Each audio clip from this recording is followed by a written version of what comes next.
ಪ್ರಜಾಬಲ ನ್ಯೂಸ್ಗೆ ಸ್ವಾಗತ. ಇವತ್ತಿನ ದಿವಸ ನಮ್ಮ ಕರ್ನಾಟಕ ರಕ್ಷಣಾ ವೇದಿಕೆಯ ಬಾಗಲಕೋಟೆ ಜಿಲ್ಲೆಯ ಪತ್ರಿಕೆ ಉದ್ಯಮದ ಜಿಲ್ಲಾಧ್ಯಕ್ಷರಾದ ರಮೇಶ್ ಲಾಲಪ್ಪ ಲಮಾಣಿ ಅವರ ಸಾಧನೆಗೋಸ್ಕರ 55ನೇ ವಯಸ್ಸಿನಲ್ಲಿ ಅವರು 55ನೇ ವಯಸ್ಸಿನಲ್ಲಿ ಅವರೊಂದು ಲೋಕಾಯುಕ್ತ ಕೇಸಿನಲ್ಲಿ ಗೆಲುವು ಸಾಧಿಸ್ತಾರೆ. ಅದರ ಬಗ್ಗೆ ಒಂದೆರಡು ಮಾತುಗಳನ್ನು ಕೇಳೋಣ ಬನ್ನಿ. ಸರ್ ನಮಸ್ತೆ. ಸರ್, ತಮ್ಮದು ಲೋಕಾಯುಕ್ತ ಕೇಸಿನಲ್ಲಿ ತಮಗೆ 55 ವಯಸ್ಸಿನಲ್ಲಿ ನಿಮಗೊಂದು ಗೆಲುವು ಸಿಕ್ಕಿದ್ದ ಅಂತ ನಾವು ಬಯಸುತ್ತೇವೆ. ಇದ್ರ ಸಂಬಂಧ ತಾವು ಏನು ಹೇಳ್ತೀರಿ ಸರ್?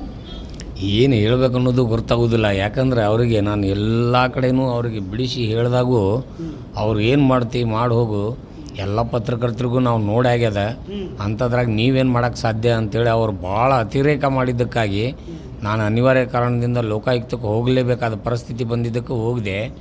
ಹಂಗಾಗಿ ಅವರು ಅದರಾಗೆಲ್ಲ ವಿಫಲ ಆಗ್ಯಾರ.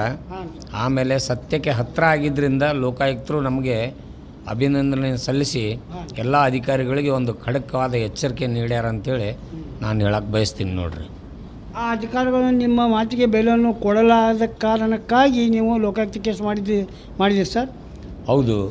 ಯಾಕಂದರೆ ಈಗಿನ ಪತ್ರಕರ್ತರು ಅಂದರೆ ನಿಜವಾದ ಪತ್ರಕರ್ತರ ಬೆಲೆ ಈ ಯಾರು ಖೋಟಾ ಪತ್ರಕರ್ತರು ಅಂತಾರಲ್ಲ, ಅವರಿಂದ ನಿಜವಾದ ಪತ್ರಕರ್ತರ ಬೆಲೆ ಎಲ್ಲ ಹೋಗ್ಬಿಟ್ಟೈತಿ. ಕಾರಣ ಇಷ್ಟ, 100-500 ಕೊಟ್ಬಿಟ್ರಂದ್ರೆ ಬಂದುಬಿಡ್ತಾರಂತವ್ರು ಖೋಟಾ ಪತ್ರಕರ್ತರು. ನಾವೆಲ್ಲ ನಿಜವಾದ ಪತ್ರಕರ್ತರು ಸಂಪಾದಕರು ಇದ್ದರಿಗೂ ಅದೇ ರೀತಿ ಅಳಿತಾರಲ್ಲ. ಹಾಗಾಗಿ ನಮ್ಮದೇ ಆದಂಥ ಒಂದು ಯೋಗ್ಯತೆ ಐತಪ್ಪ, ನೋಡ್ರಿ, ಹಾಗೆಲ್ಲ ಮಾಡಬೇಡ್ರಿ, ತಿದ್ದುಕೋರಿ, ಚಲೋ ತಂಗೆ ಮಾಡ್ಕೊಂಡು ಹೋಗ್ರಿ, ಇದ್ದದ್ದನ್ನು ಕರೆಕ್ಟಾಗಿ ನೋಡ್ಕೊಂಡು ಕಾಪಾಡ್ಕೊಂಡು ಹೋಗ್ರಿ ಅಂತಂದರೂ ಸಹ ಇಂಥವ್ರು ಭಾಳ ಜನ ನೋಡ್ಕೊಂಡ್ಬಿಟ್ಟಿವಿ ಅಂಥದ್ರಾಗ ನೀ ಯಾ ಲೆಕ್ಕ ಅಂತಂದುಬಿಟ್ರು. ಅದಕ್ಕೆ ನನಗೆ ಅತಿರೇಕ ಆಗಿದ್ದಕ್ಕೆ ನಾನು ಲೋಕಾಯುಕ್ತಕ್ಕೆ ಹೋಗಲೇಬೇಕಾದ ಅನಿವಾರ್ಯ ಬಂತು. ಹಾಗಾಗಿ ಹೋಗಬೇಕಾಯ್ತು.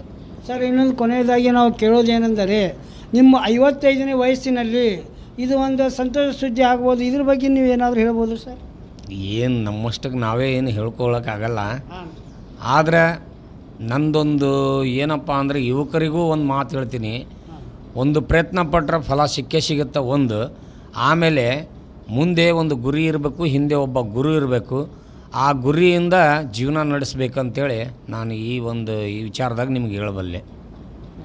ಆಯಿತು ವೀಕ್ಷಕರೇ, ನೋಡಿದರೆ ಇವತ್ತಿನ ದಿವಸ ರಮೇಶ್ ಲಾಲಪ್ಪ ಲಮಾಣಿಯವರು ತಮ್ಮ 55ನೇ ವಯಸ್ಸಿನಲ್ಲಿ ಅತ್ಯುತ್ತಮ ಸಾಧನೆ ಮಾಡಿದೆ ಅಂತ ಹೇಳಲಿಕ್ಕೆ ನಾವು ಇಷ್ಟಪಡ್ತೀವಿ. ಪ್ರಜಾಬಲ ಕನ್ನಡ ನ್ಯೂಸ್ ಸಂಪಾದಕರಾದ ಅನ್ವರ್ ಅಲಿ ಅವರಿಗೆ ಶುಭಾಶಯ ಕೋರಿಸಿ ತಮ್ಮಲ್ಲಿ ಕಳಕಳಿ ವಿನಂತಿ ತೋರಿಸಿದರು.